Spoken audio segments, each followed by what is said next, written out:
ফেসবুকে মানুষ এমনভাবে পোস্ট দেয় যেন সে দুনিয়ার সবচেয়ে সুখী, অথচ বাস্তবে ঘরের রিমোটটা পাইতেও তার আধা ঘন্টা যুদ্ধ করা লাগে। অ্যালার্ম ঘড়িটা আসলে অনেক ভালো, ও জানে আমি উঠবো না, তাই ও নিজে থাইকাই একবার ডাইকা আবার ঘুমায়া যায়। আগে মানুষে বিপদে পড়লে আল্লাহরে ডাকতো, আর এখন বিপদে পড়লে আগে ফোনের ডাটা অন কইরা ফেসবুকে স্ট্যাটাস দেয়। আমার ডায়েট করা আর ইলেকশনের আগে নেতার দেওয়া প্রতিশ্রুতি দুইটাই শুরু হওয়ার আগেই শেষ হয়ে যায়। আমি আয়না দেইকা হাসি দিলে আয়নাও আমারে দেইকা হাসে, কিন্তু আয়না কখনো নিজে থেকে আগে হাসে না, এতই অহংকার ওর। আমার জীবনটা হইলো একদম ইউটিউব ভিডিওর মতো, মেইন সিন আসার আগেই মাঝখানে অ্যাড চলে আসে আর মুডটা নষ্ট কইরা দেয়। আমি যখন খুব মন দিয়া মুভি দেখি তখনই কারেন্ট যাওয়ার নাম হইলো আসল ক্লাইম্যাক্স। আজকালকার বাচ্চারা 2 বছর বয়সেই স্মার্টফোন চালায়, আর আমি ওই বয়সে নিজের নাম বলতে গিয়েও জিহ্বায় কামড় দিতাম। মশা আমারে এত ভালোবাসে যে কয়েল জ্বালাইলে ও মরে না, বরং ধোয়ার মধ্যে বইসা আয়েশ কইরা আমার রক্ত খায়। আমার মানি ব্যাগটা হইল অনেকটা পেঁয়াজের মতো, খুললেই কেন জানি চোখে পানি চইলা আসে।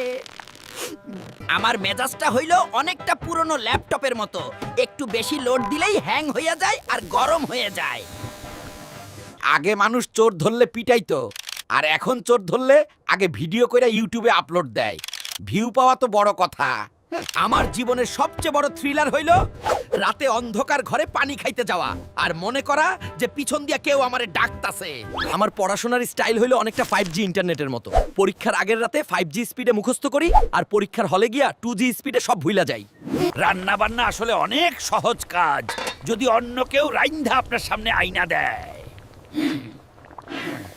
আমি যখন পড়তে বসি তখন ঘরের একটা সাধারণ মশা উড়াউড়ি করলেও আমার কাছে সেটা ন্যাশনাল জিওগ্রাফিকের ডকুমেন্টারি মনে হয়।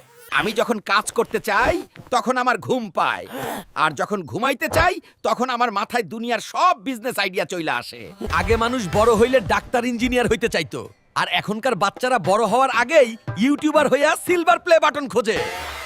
আমি আসলে অনেক কথা বলতে পারি, তয় ক্রাশের সামনে গেলে আমার মুখ এমন ভাবে লক হইয়া যায় যেন কেউ পাসওয়ার্ড ছাড়াই মোবাইল রিসেট দিছে। পৃথিবীর সবচেয়ে বড় রহস্য হইল আম্মু যখন কোনো জিনিস খুঁজে পায় না তখন সেটা আমার চোখের সামনে থাকে না, কিন্তু আম্মু হাত দিলেই সেটা কোত্থেকে যেন উদয় হয়। আমি আসলে অনেক বেশি স্মার্ট, কিন্তু সমস্যা হইল স্মার্টনেস আমার চেহারায় না থাইকা আমার ফোনের ভেতরে গিয়া লুকাইছে।